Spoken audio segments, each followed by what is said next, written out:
11월 5일 금요일 아침입니다. 시편 25편을 오늘 묵상할 텐데요. 먼저 어제 나태주의 시 제목을 제가 잘못 알려드려서 혹시 검색에 지장을 받으신 분이 있을까 싶어서 멀리서 본다가 아니고 멀리서 빈다 였는데 제가 멀리서 본다라고 얘기를 한 것 같아요. 다시 정정합니다. 자, 오늘 시편 25편을 함께 읽겠습니다. 여호와여, 나의 영혼이 주를 우러러보나이다. 나의 하나님이여, 내가 주께 의지하였사오니 나를 부끄럽지 않게 하시고 나의 원수들이 나를 이겨 개가를 부르지 못하게 하소서. 주를 바라는 자들은 수치를 당하지 아니하려니와 까닭없이 속이는 자들은 수치를 당하리이다. 여호와여, 주의 도를 내게 보이시고 주의 길을 내게 가르치소서. 주의 진리로 나를 지도하시고 교훈하소서. 주는 내 구원의 하나님이시니 내가 종일 주를 기다리나이다. 여호와여, 주의 긍휼하심과 인자하심이 영원부터 있었사오니 주여 이것들을 기억하옵소서. 여호와여, 내 젊은 시절의 죄와 허물을 기억하지 마시고 주의 인자하심을 따라 주께서 나를 기억하시되 주의 선하심으로 하옵소서. 여호와는 선하시고 정직하시니 그러므로 그의 도로 죄인들을 교훈하시리로다. 온유한 자를 정의로 지도하시며 온유한 자에게 그의 도를 가르치시리로다. 여호와의 모든 길은 그의 언약과 증거를 지키는 자에게 인자와 진리로다. 여호와여, 나의 죄악이 크오니 주의 이름으로 말미암아 사하소서. 여호와를 경외하는 자 누구냐? 그가 택할 길을 그에게 가르치시리로다. 그의 영혼은 평안히 살고 그의 자손은 땅을 상속하리로다. 여호와의 친밀하심이 그를 경외하는 자들에게 있으며 그의 언약을 그들에게 보이시리로다. 내 눈이 항상 여호와를 바라보면 내 발을 그물에서 벗어나게 하실 것이미로다. 주여, 나는 외롭고 괴로우니 내게 돌이키사 나에게 은혜를 베푸소서. 내 마음에 근심이 많사오니 나를 고난에서 끌어내소서. 나의 곤고와 환난을 보시고 내 모든 죄를 사하소서. 내 원수를 보소서. 그들의 수가 많고 나를 심히 미워하나이다. 내 영혼을 지켜 나를 구원하소서. 내가 주께 피하오니 수치를 당하지 않게 하소서. 내가 주를 바라오니 성실과 정직으로 나를 보호하소서. 하나님이여, 이스라엘을 그 모든 환난에서 속량하소서. 아멘. 주님의 친구로 사는 복, 오늘 묵상의 제목입니다. 다윗의 노래고요. 개인적인 탄원시로 분류되는 노래이고 시지만 역시 지하수로는 감사가 깔려있는 그런 시다. 이렇게 이해하시면 좋을 것 같습니다. 각절 첫 글자가 시브리어 자음의 문자 순서로 되어 있어요. 이런 시들은 대부분 이렇게 좀 모아져 있거나 또 교훈을 위해서 잘 편집된 시다. 이렇게 이해하면 좋을 것 같습니다. 오늘 주신 말씀에도 세 가지의 이제 노래가 같이 있는 것처럼 그렇게 보이는데 묵상하면서 말씀을 드리겠습니다. 하나님께서 사람을 택하여 가르치시려고 하실 때 고려하시는 사항이 있다면 무엇일까요? 세상에서는 지적인 능력이나 학위, 경제력 같은 것들을 볼 수 있겠죠. 그런데 하나님은 사람의 중심을 보신다. 다윗을 마음에 합하다 이렇게 하셨던 하나님은 중심을 보시고 그렇게 말씀을 하셨었죠. 오늘의 시인인 다윗을 보면서 주님이 보시는 중심이 뭔가 우리가 볼 수 있을 것 같아요. 먼저 첫 번째 노래 1절부터 7절에서 보면 하나님을 기다리는 자, 그 중심에 기다림이 있는 자라고 우리가 보면 좋을 것 같습니다. 오늘 말씀 속에 보면 1절에는 우러러 본다고 나오고요. 3절에는 주를 바란다 하고 나오고요. 그 다음에 5절에는 내가 종일 주를 기다리나이다 하고 나오는데 서번역 성경을 보면 이 세 개가 다 기다린다고 표현을 하고 있어요. 1, 2절 보면 주님, 내 영혼이 주님을 기다립니다 하고 말하는데요. 2절을 보니까 하나님의 의로운 승리를 기다리면서 계속 기다림으로 인내하고 있다 하는 표현을 쓰고요.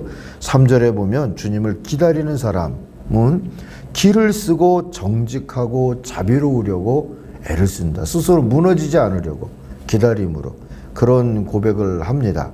4절과 5절에 보니까 주님의 길과 진리 되심으로 인도하시기를 기다린다. 주님의 성실하심과 진리심으로 인도하시기를 기다린다 하면서 종일 주님만을 기다린다. 내가 다른 기다림을 여러 개 중에 하나로 주님을 기다리는 게 아니라 오직 주님만을 종일 기다립니다 하고 표현하죠. 그리고 6절 7절에서 보니까 주님의 긍휼과 자비와 선하심을 기다리면서 참회를 함께하면서 기다리죠. 7절을 특히 보세요. 내가 젊은 시절에 지은 죄와 실수를 기억하지 마시고 주의 자비로우심으로 그 선하심으로 자비로우심과 선하심으로 나를 기억하여 주옵소서. 내가 이렇게 기다릴 만한 사람인가 하고 기다리다가 성찰이 된 것 같아요, 다윗이. 그러고 보니까 결과적으로 나의 삶 속에 죄도 많고 실수도 많지만 내가 이렇게 주님 기다리고 있다는 것을 알아주시고 자비와 선하심으로 나의 기다림을 기억해 주십시오. 그렇게 지금 기도하고 있는 겁니다. 자, 중심에 이렇게 기다림이 있는 사람을 하나님은 택하십니다. 두 번째, 주님의 인도하심을 신뢰하며 따르는 자, 그 중심에 신뢰가 있어서 주님 앞에 순종의 자세를 가진 사람들을 주님은 마음에 합하다 이렇게 보시죠. 그게 8절부터 14절에 나오는 두 번째 노래에 들어있습니다. 8절부터 먼저 11절까지 보면 주님의 인도하심에 대한 신뢰를 노래하고 있어요. 그동안 돌아다 보니까 8절에 보면 주님의 선하심과 인자하심으로 인도하셨다고 노래하고 9절에 보면 겸손한 사람에게 공의를 베푸셨다고 노래합니다.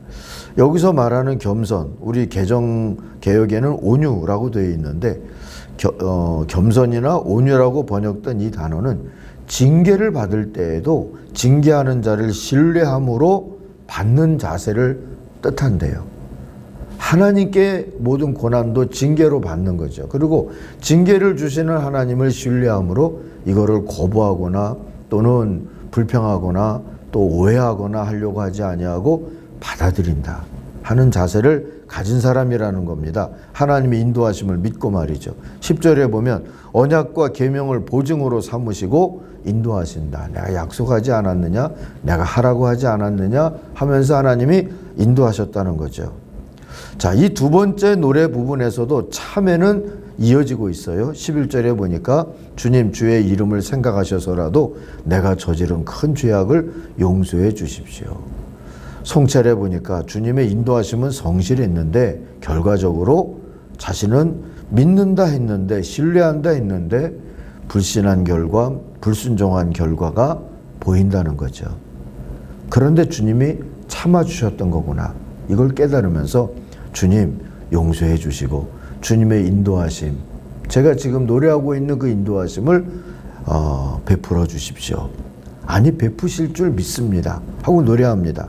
12절부터 14절을 보니까 주님의 인도하심을 깨닫게 된다면 내가 따르겠습니다 하는, 그게 따른다는 게, 순종한다는 게 경외이고 순종한다는 게 믿음이라는 깨달음을 선포하는 내용입니다. 한번 세 번역으로 제가 12절부터 14절을 읽어볼게요. 주님을 경외하는 사람이 누굽니까? 그가 선택해야 할 길을 주께서 그에게 가르쳐 주실 것입니다.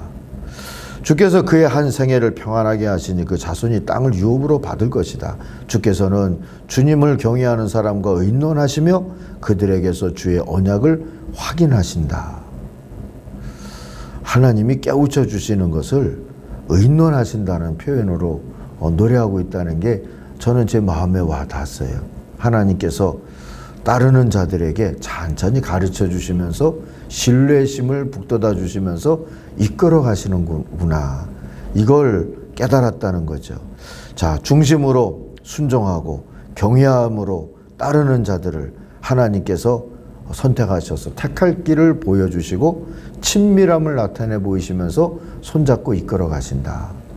오늘 두 번째 노래의 주제입니다. 우리들의 마음속에 신뢰함을 가지고, 하나님 인도하심에 대한 신뢰함을 가지고 따를 믿음을 가진 사람을 주님은 지금도 찾으십니다. 세 번째 노래가 15절부터 22절에 나오는데, 여기 보면 은혜 주심을 믿고 탄원하는 자, 그 중심에 늘 기다리고 그 중심에서 늘 신뢰함으로 깨달음을 청하고 주의 인도하심에 대해서 말이죠. 그리고 그 중심에 하나님의 은혜 주심을 믿고 탄원하는 자, 하나님께 하소연하는 자를 하나님이 선택하셔서 손잡아 주신다는 거죠. 나 힘들어요, 건져주세요. 사람이 아니라 하나님께 그렇게 고백하는 자들을 하나님이 찾으신답니다. 15절 보면 그런 하나님의 구원을 믿고 내 눈은 언제나 주님을 바라본다고 다윗은 고백하고요. 16절부터 보니까 주님 나를 돌아보다 보시고 나에게 은혜를 베풀어 주십시오. 나에게 은혜를 베풀어 주십시오. 내가 이렇게 잘했습니다가 아니라 나 이렇게 힘들어야 하는 탄원의 기도가 이어집니다. 보세요. 나는 외롭고 괴롭습니다. 17절 원수가 내 마음에 고통을 더하니 나를 이 아픔에서 건져 주십시오. 18절 내 괴로움과 근심을 살펴주십시오. 내 모든 죄를 용서해 주십시오. 19절 내 원수들을 지켜봐 주십시오. 그들의 수는 많기도 합니다. 그들은 불타는 증오심을 품고 나를 미워합니다. 20절 내 생명을 지켜주십시오. 나를 건져 주십시오. 내가 수치를 당하지 않게 해 주십시오. 내가 피신할 곳은 오직 주님뿐입니다. 21절 완전하고 올바르게 살아가도록 지켜주십시오. 주님 나는 주님만 기다립니다.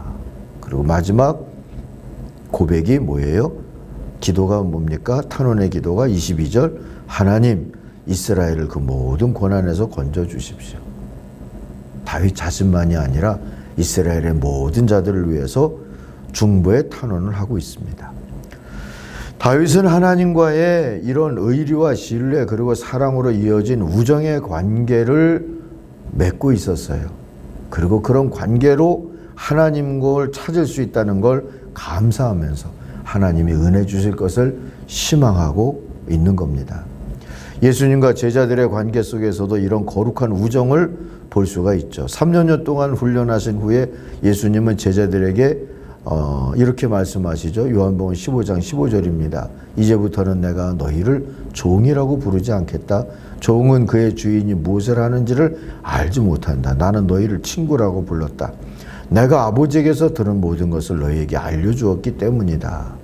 예수님은 또 다른 요한복음 14장 20절 말씀처럼 아버지가 내 안에 내가 아버지 안에 거하는 그 신비 속에서 메시아 사역을 하셨던 것처럼요. 하나님께 배운 그대로 제자들 속에 계시고 제자들은 자신의 가슴으로 품으시면서 친구처럼 함께 훈육하시고 함께 그 길을 인도하시며 가고자 하셨다는 거죠. 오늘도 주님의 친구가 되어서 주님 안에 거하면서 중심으로 주님과 연결되어 있으면서 주님과 동행하는 이들에게 주님은 택할 길과 친밀함을 보이시는 줄 믿습니다. 주님과 이 우정의 관계를 감사하시면서 그 주님과 친구로 살아가는 비밀한 복을 누군가에게는 또 증언하고 선포하고 주님을 소개하며 사는 복된 날이 될 수 있기를 바랍니다. 오늘 감사 챌린지는 내게 가장 좋은 친구는 주님이십니다. 주님이 나를 친구로 선택했다는 게 얼마나 감사한지 모릅니다. 이런 고백을 3명에게 좀 소개하면서 저들의 마음을 만져줄 수 있는 그런 날이 될 수 있기를 바랍니다. 기도하겠습니다. 우리의 중심을 보시고 작은 그런 신뢰감도 기다림도 또 은혜를 믿는 믿음도 주님이 기뻐하시면서 친구로 우리를 대해 주시니 하나님 감사합니다.